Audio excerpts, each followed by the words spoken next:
안녕하십니까. 저는 정시 모집에 대해서 설명하고 있는 제주중앙여자고등학교 교사 민상진입니다. 이번 시간에는 정시 모집 FAQ라고 하여 정시 모집 지원과 관련하여 많이 질문 주시는 부분에 대해서 정리해 보았습니다. 처음으로 정시 모집만 지원하는 학생의 경우에는 정시 모집 지원을 어떻게 해야 하는지에 대해 고민이 많을 수 있습니다. 해당 내용을 한번 정리해 보았습니다. 원서 접수를 하기 위해서는 먼저 진학 어플라이 또는 UA 어플라이에 통합회원 가입을 진행을 하게 됩니다. 온라인으로 원서 접수를 할 경우에 이 두 개의 사이트를 통해서 진행하게 됩니다. 가입을 한 이후에는 공통원서 작성을 통해 유의사항 동의, 공통원서 비밀번호 등록, 공통원서 입력, 저장을 하여 먼저 공통원서를 완성합니다. 그리고 대학 접수하기를 클릭하여 공통원서를 확인하고 대학별로 별도의 항목을 입력하게 됩니다. 그 원서를 저장하게 되고 지원 대학을 확인한 후 반드시 대학별로 결제까지 마무리되어야 해당 대학의 지원이 완료된 상황입니다. 대학 원서 접수, 결제 이후에는 수정 및 취소가 불가능합니다. 따라서 원서 결제 이전에 본인이 희망하는 대학과 학과 전형이 맞는지 반드시 확인 후 결제해야 합니다. 다음은 학교생활기록부 온라인 제공 동의입니다. 학교생활기록부 온라인 제공 동의가 어떠한 의미인지 모르는 학생들이 있을 수 있습니다. 학교생활기록부 온라인 제공 동의는 별도로 학생이 학교생활기록부 발급 제출 필요 없이 자동으로 고등학교에서 대학으로 제공되는 온라인 제공 동의입니다. 학교생활기록부 온라인 제공 동의에 동의하신 경우에는 별도로 학생이 학교생활기록부를 대학으로 발송할 필요가 없습니다. 제공 대상은 화면에 보시는 바와 같습니다. 온라인 제공에 미동의할 경우에도 원서 접수는 가능합니다.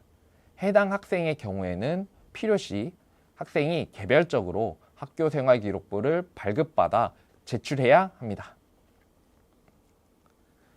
다음은 정시 추가 모집 지원 횟수와 관련하여 설명드리겠습니다.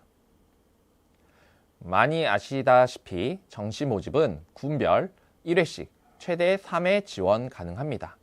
단 산업대학, 전문대학, 특별법에 의해 설치된 대학, 전공대학, 사이버대학교, 각종학교, 전형기간 자율화에 해당하는 특별전형은 지원 횟수 제한에 포함되지 않습니다. 추가 모집 지원 가능 횟수도 제한이 없습니다. 따라서 본인이 가, 나, 다군 1회씩 지원했더라도 해당 대학의 경우에는 추가 지원이 가능하기 때문에 혹시 다른 대학에 대해서 추가 지원을 희망하는 경우 관련 대학들을 관심 있게 보시는 것을 추천드리겠습니다. 그리고 밑에 있는 정시 모집 지원 금지에 해당하는 내용은 정시 모집에 지원할 수 없는 경우는 어떠한 경우들이 있는지를 정리해 놓았습니다. 첫 번째로 수시 모집의 최초 합격자 및 충원 합격자입니다.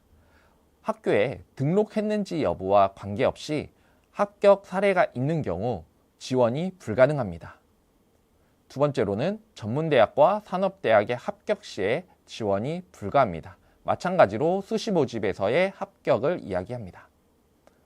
다만 특별법에 의해 설치된 대학, 각종 학교 간에는 수시에 합격하더라도 정시에 지원이 가능합니다. 따라서 해당 대학에 합격한 경우에도 정시 모집에 지원할 수 있기 때문에 다른 일반 대학을 희망하는 경우에는 원서를 지원할 수 있습니다.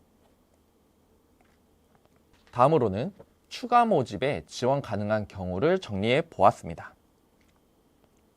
지원 가능 경우를 보시면 첫 번째로 정시 모집 4년제 일반 대학에 합격했으나 등록을 포기한 자. 두 번째는 정시 모집 4년제 일반 대학에 합격했으나 정시 모집 미등록 충원 등록 마감일 16시까지 등록을 포기한 자. 그래서 처음과 두 번째를 보시자면 합격을 했더라도 등록을 하지 않는 경우 추가 모집에 지원할 수 있음을 설명하고 있습니다. 세 번째로는 정시 모집 전문대학, 산업대학에 등록한 자입니다. 등록 포기 여부와는 관련이 없습니다. 네 번째로는 특별법에 의해 설치된 대학, 각종 학교의 수시 정시 합격자 및 등록자입니다. 해당 학생들은 추가로 지원이 가능하나 이중 등록에는 주의하실 것을 당부드립니다. 추가 모집 사항은 2026년 2월 22일 금요일 9시 이후에 한국대학교육협의회 홈페이지 또는 대입 정보 포털에서 추가 모집 전형과 관련된 사항을 확인할 수 있습니다. 다음으로는 모의고사 성적표에서 많이 보시는 표준 점수란 무엇인지에 대해서 설명을 드리겠습니다. 표준 점수라는 것은 수험생이 획득한 원점수가 전체에서 어느 위치에 해당하는가를 나타내는 점수입니다. 보통 많이 활용되는 예시로는 IQ와 관련된 내용을 떠올리시면 표준 점수를 쉽게 이해하실 수 있다고 생각이 됩니다. 이 표준 점수는 난이도와 응시 집단의 규모와 성격에 따라 달라집니다. 최소 0점부터 최대 200점까지 국어, 수학 표준 점수는 가능하나 실제적으로 200점이 경우가 나온 적은 없습니다. 국어 영역, 수학 영역의 수능 표준 점수 계산법을 보시자면 수험생의 원점수에서 수험생이 속한 집단의 평균을 빼고 그 값을 수험생이 속한 집단의 표준 편차로 나누는 형태입니다. 따라서 수험생이 속한 집단의 평균과 표준 편차에 따라 이 점수가 달라질 수 있다는 것입니다.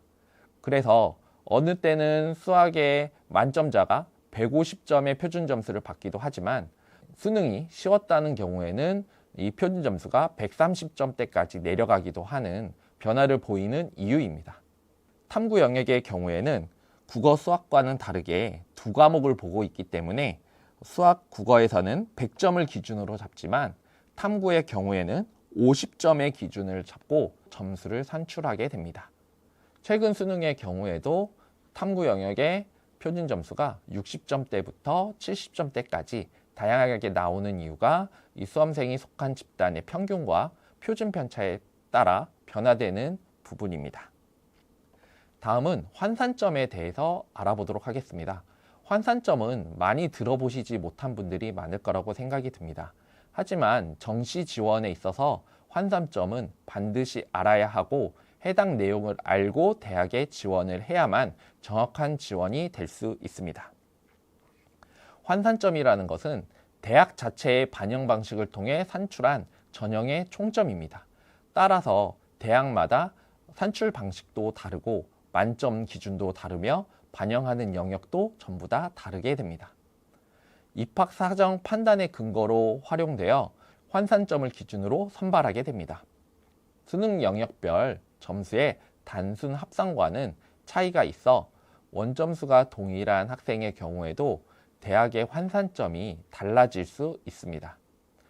그러면 이 환산점은 어떻게 학생이 확인할 수 있을까라고 물어보실 수 있습니다.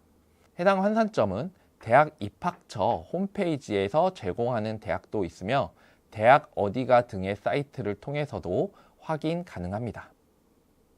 그렇다면 정시 지원 전에는 어떠한 내용을 확인해야 하는지를 알아보도록 하겠습니다. 먼저 9월에 발표되는 대학교 정시 모집 요강을 반드시 확인해야 합니다. 지원 자격, 희망 대학 및 학과에 해당하는 군, 그 다음에 모집 인원, 반영 비율 등을 꼭 확인하셔야 됩니다. 그리고 해당 내용을 바탕으로 지원자 풀의 변화 내용을 확인하셔야 됩니다. 군의 변화에 따라서 학생들의 선택이 달라질 수 있고 반영 비율의 변화에 따라서 수학을 많이 반영하는 대학의 경우 갑자기 수학 반영 비율이 줄었다라고 한다면 해당 학생이 수학이 유리했던 학생들이 지원을 꺼려하는 경향이 발생할 수 있기 때문에 지원하는 학생의 풀이 변화할 수 있습니다. 그리고 모집 인원이 갑작스럽게 줄었거나 갑작스럽게 증가했을 때도 마찬가지로 지원하는 학생들이 변화할 수 있습니다. 마지막으로 경쟁률의 변화에 따라서도 학생들이 선호가 바뀔 수도 있습니다. 그 외에도 다양한 요소로 인해 지원자 풀이 변화될 수 있기 때문에 많은 내용을 확인하고 해당 내용을 학생 본인이 확인하기 어려운 경우 학교 담임선생님과 상담을 하거나 진로진학지원센터 상담을 신청하거나 대교협 온라인 상담을 신청하시어 해당 내용을 확인할 수도 있습니다. 그리고 지원 희망 대학 외에 대학들도 확인이 필요합니다. 군별 유사 대학 및 학과를 검색하여 본인이 희망하는 대학 외에도 유사한 대학 학과를 정리하여 놓는다면 지원자 풀의 변화에 따라서 유연하게 전략을 수정할 수 있습니다. 그리고 대학 환산점 산출 및 입시 결과 자료를 확인하여 작년 대비 본인의 위치를 확인할 수도 있습니다. 그리고 정시 모집 관련하여 상담을 할 때에는 해당 내용을 확인하는 것은 미리 9월에 상담을 진행할 수 있지만 수능 성적이 나온 이후에 정시 상담은 상담 프로그램 및 변환 표준 점수가 공지된 이후에 상담을 진행하시면 해당 내용을 빠르게 확인할 수 있습니다. 정보 확인 방법은 아까도 설명드렸듯이 학교 상담, 교육청, 진로진학지원센터 상담, 대교협, 온라인 상담, 대학 상담도 진행할 수 있으며 정시 박람회에서 상담을 진행할 수도 있습니다. 또한 모의 지원, 대입 설명회 등을 통해서 해당 내용들도 확인할 수 있습니다. 그리고 학생들이 정시 상담을 할 때 가장 많이 하는 질문입니다. 모의 지원 결과에 따라서 지원해도 되는지에 대한 여부를 많이 물어보곤 합니다. 모의 지원의 결과로 본인의 지원 여부를 결정할 수 있을까에 대한 질문인데요. 모의 지원 지원자와 정시 모집 지원자는 반드시 같다라고 하기 어렵습니다. 많은 학생들이 모의 지원의 경우에는 다양한 대학에 본인의 위치를 확인하고 싶어 지원하는 경우가 많아 해당 위치를 확인한 이후에는 실제적으로 지원하지 않는 경우도 많습니다. 따라서 지원 시 참고사항으로는 활용할 수 있지만 100% 적중한다라고 생각하고 지원을 하신다면 예상치 못한 결과를 받을 수도 있습니다. 따라서 모의 지원 결과는 학생들의 선호와 경향성에 파악하는 데 자료로서 활용하는 것을 추천드립니다. 모의 지원과 실제 지원이 유사할수록 해당 정확성은 높아질 수 있습니다. 따라서 모의 지원 수가 적은 대학, 학과의 경우에는 적중 가능성이 떨어질 수 있기 때문에 해당 내용을 신뢰하는 것에는 고민이 필요하다고 생각이 듭니다. 지금까지 정시 모집과 관련하여 많이 해주시는 질문 사항에 대해서 알아보았습니다. 다음은 2026학년도 정시 모집 대비 전략에 대해서 설명드리겠습니다. 감사합니다.